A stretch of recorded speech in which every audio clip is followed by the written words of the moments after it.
With Super Bowl 59 coming up soon, what everyone's focusing on isn't the greatness of one of the NFL's most successful teams, but rather people blaming the refs for their success. This is something the Chiefs are definitely going to use as motivation for the game, and fans might end up regretting it. Let's dive into that and much more as I preview the rematch between the Kansas City Chiefs and the Philadelphia Eagles. But first, let's take a quick moment to celebrate. Now, I have some great news to share. Andy Reid isn't retiring after the Super Bowl and will be back next season. The team's owner, Clark Hunt, confirmed this to Nate Taylor of The Athletic, saying, "I know for a fact he'll be back next season." This isn't really a surprise, though. Andy just signed a huge contract extension last offseason, which keeps him with the Chiefs until February 2029. That's 4 more years. As long as he stays healthy, there's no reason he wouldn't keep coaching this successful team. Now, coaching is different from playing, so Travis Kelce will probably retire before Andy Reid. When asked where he hopes to be in 3 years, Kelce said he still hopes to be playing football. "I love doing this. I love coming to work every day, and I feel like I've still got a lot of good football left in me." It's clear Kelce wants to keep playing as long as his body allows him. Honestly, based on how he's playing, he's got at least 1 more season left in him. He's still under contract for next year, so why not keep playing, make the money, and maybe even go for another Super Bowl? Clark Hunt thinks Kelce will definitely play in 2025 because of how much he loves the game. But of course, they'll give him the time he needs to make his decision. Hopefully, he'll come back for another season. Speaking of Super Bowl Media Week, there have been all kinds of fun interviews and moments. Joe Thuney was speaking Spanish.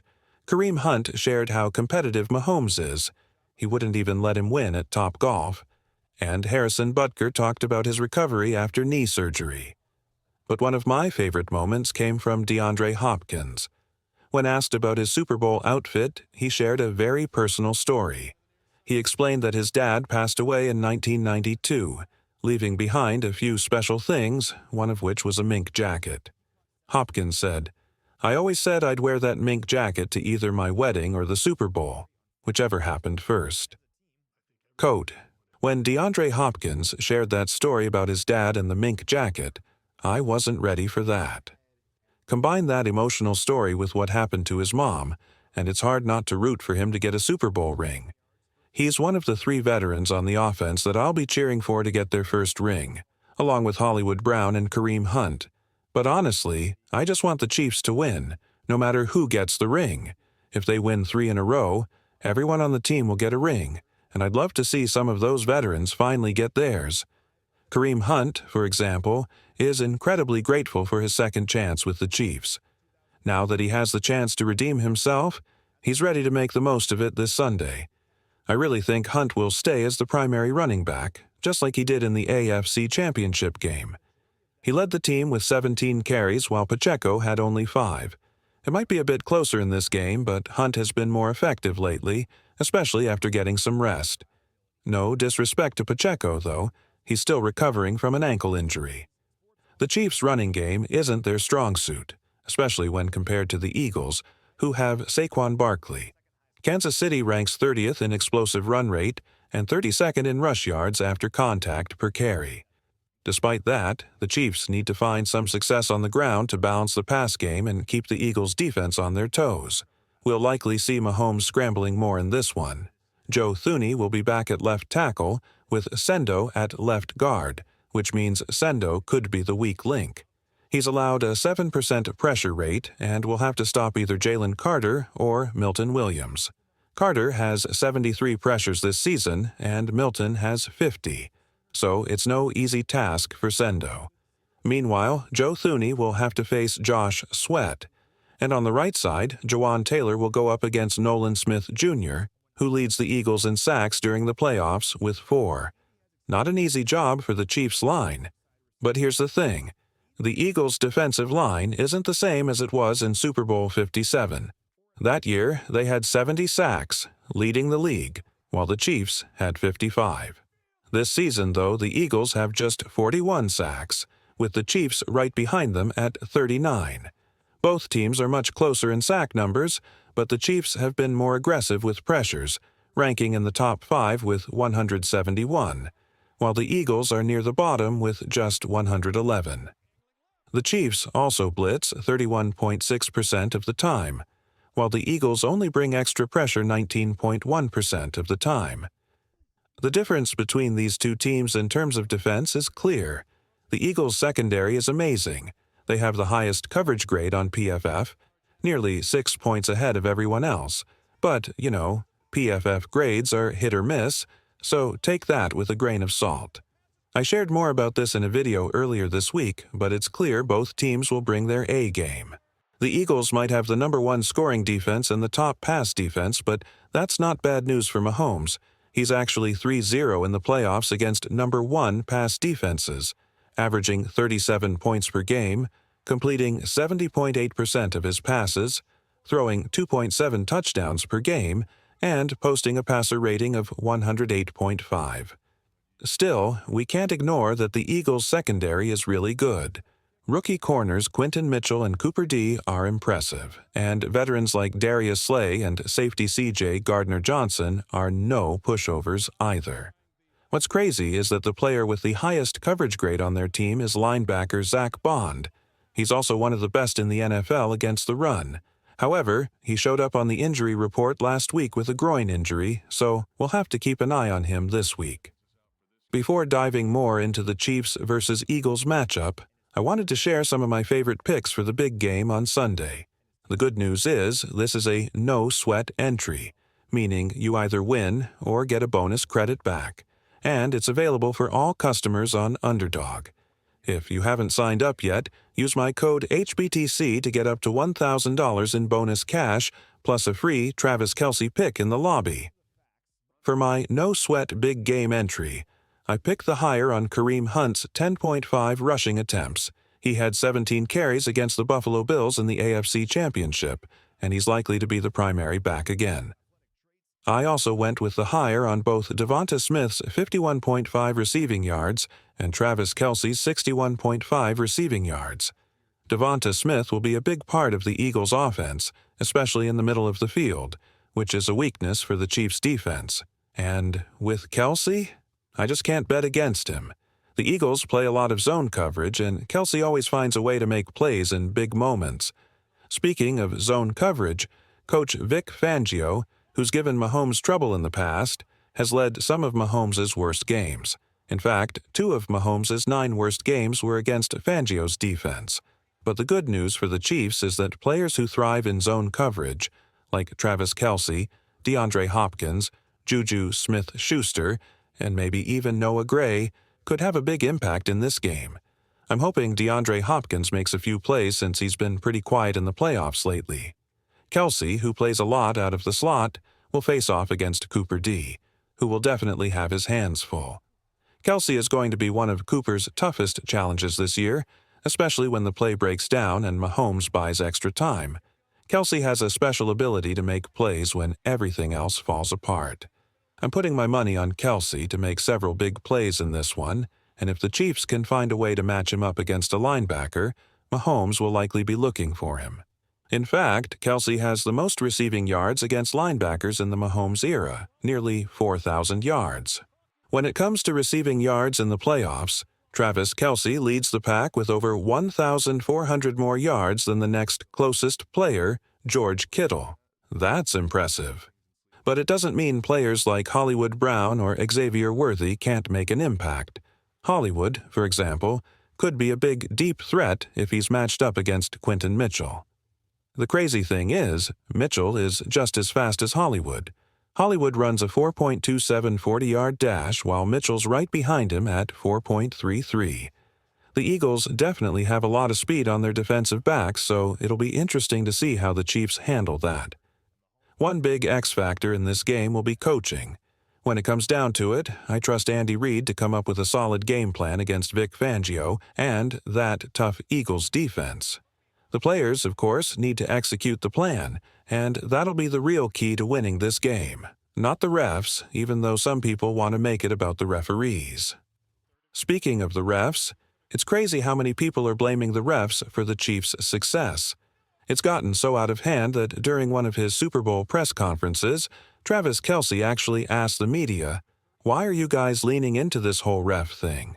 That's probably because some guy named Rich Shitten Lee, who used to be a radio host, somehow got press credentials and asked Mahomes and Kelce during their presser, "Who's your favorite ref? Do you send them Christmas cards? Do you love Taylor Swift, or those phantom 15-yard roughing the passer penalties more?" This ref drama is getting ridiculous, and it's not just from the fake credentialed media. Adam Schefter added fuel to the fire with a few tweets on the morning of the AFC Championship. It's become such a big issue that Roger Goodell even laughed when asked about it during his Super Bowl press conference. The idea that the Chiefs are getting games rigged for them by the refs is just absurd. If that wasn't enough, the NFL Referees Association Executive Director Scott Green came out saying these conspiracy theories are insulting and preposterous. There are 17 officiating crews with 138 officials, making it impossible for all of them to secretly work together in favor of one team. Look, I'm not saying the refs are perfect. Officiating in the NFL is inconsistent at best, and yes, the Chiefs do get some bad calls in their favor. But that happens to every team. The best teams find a way to win despite bad officiating, and the Chiefs are one of the most penalized teams in the NFL over the last 7 seasons.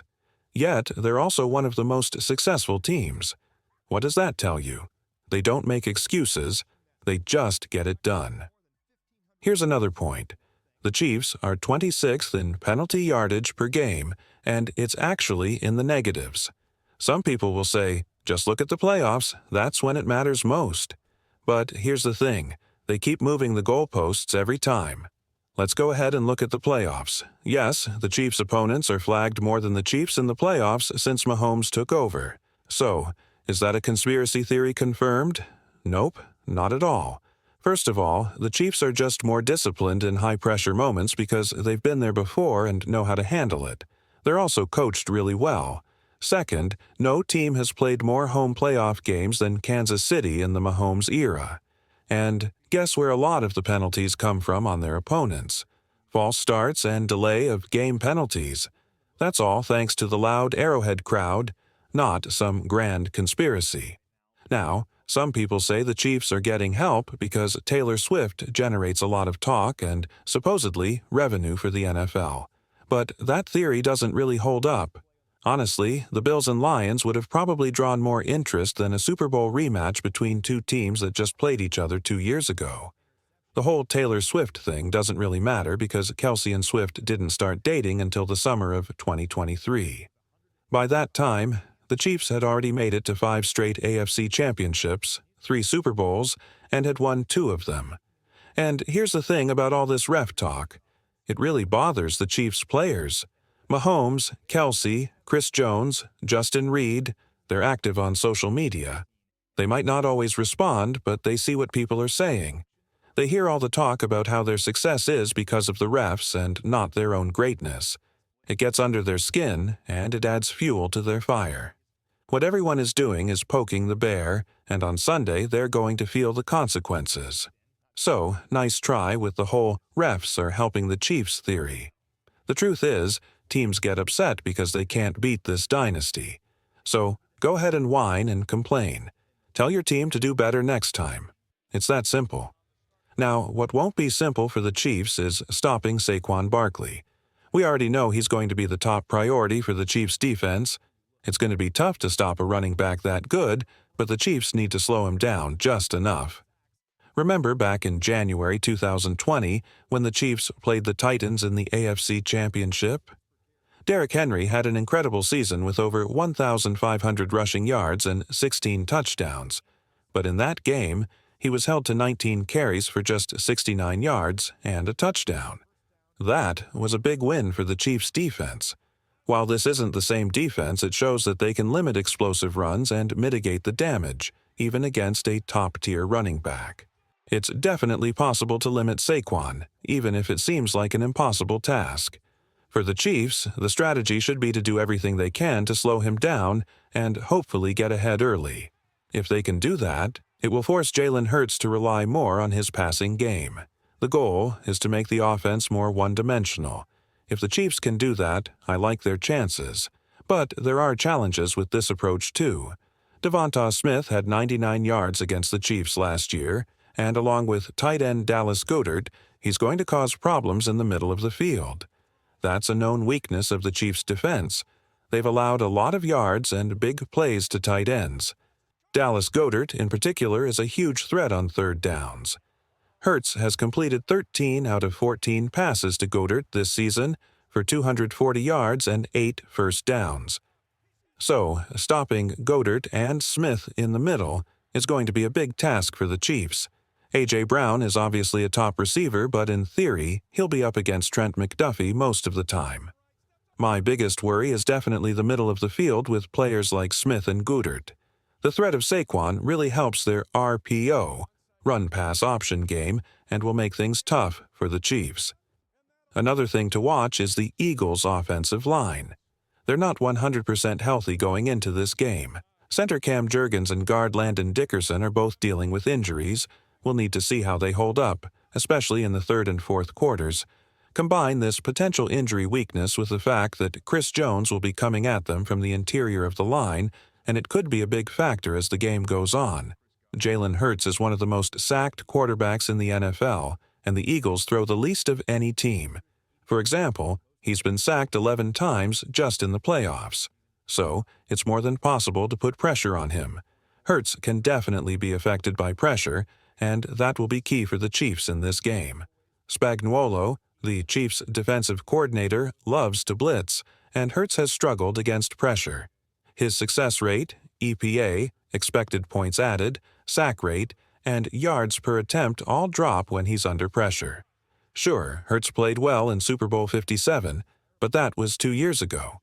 In Week 11 last year, Hurts was 14 of 22 for 150 yards, no touchdowns, 1 interception, and was sacked 5 times. They won that game, but it was more about the Chiefs' offense making mistakes. Mahomes threw an interception in the end zone, Kelce fumbled inside the 15-yard line, and MVS dropped a wide-open touchdown. So, yeah, look for Spags to bring the pressure in this game.